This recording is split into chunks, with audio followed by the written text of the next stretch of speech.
Vénécio Mondlane, principal opposant du Mozambique, a accepté vendredi 22 novembre 2024 l'invitation au dialogue du président Filipe Nyusi à la suite de violentes répressions des manifestations qui ont suivi l'élection présidentielle du 9 octobre. Si le candidat Vénécio Mondlane a accepté l'invitation du président Nyusi, il a tout de même posé ses conditions. En effet, le candidat malheureux à l'élection souhaite que les charges retenues contre lui soient abandonnées.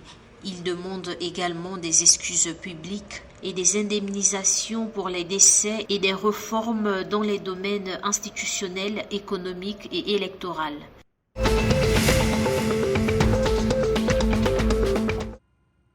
À partir de 2025, l'Angola prévoit de commencer à produire de gaz naturel non associé au pétrole. Une annonce faite le 22 novembre 2024 par le ministre des Ressources minérales, pétrole et gaz, Diamantino Azevedo. Le projet, qui sera développé par le consortium composé des opérateurs Sonangol, Azul Energy, Total Energy, permettra la création de 400 nouveaux emplois pendant la phase de construction des plateformes respectives, ainsi que 300 autres emplois pendant la construction de l'usine de traitement de gaz terrestre, ainsi que trois autres emplois pendant la construction de l'usine de traitement de gaz terrestre dans la municipalité de Soyo.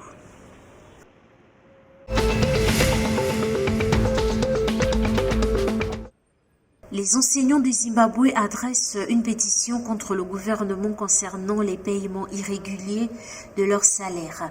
En effet, le syndicat dénonce les retards de paiement des salaires et appelle le gouvernement à agir d'urgence.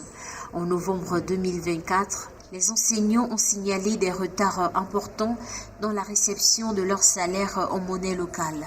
Le syndicat a également rappelé au ministre de la question de l'indemnité d'enseignants de $80 qui était censée suivre l'évolution du dollar américain, mais qui n'est pas correctement reflétée dans les salaires.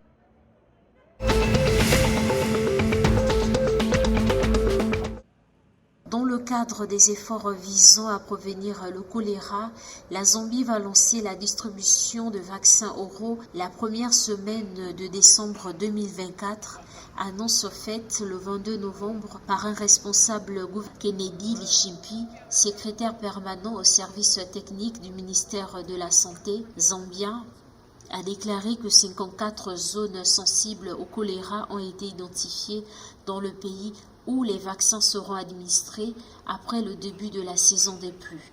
À en croire Kennedy Lichimpi, la Zambie dispose actuellement de 2 millions de doses de vaccins oraux contre le choléra et 3 millions de doses supplémentaires devraient bientôt arriver.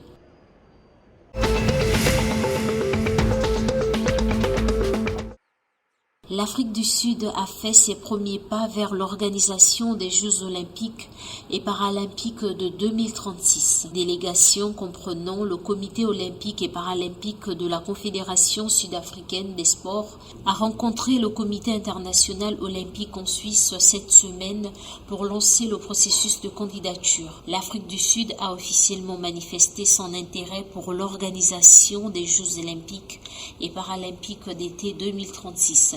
À ce stade préliminaire, le processus consiste à mener une étude de faisabilité complète guidée par le Comité olympique et paralympique pour évaluer la capacité et l'aptitude du pays à accueillir les Jeux.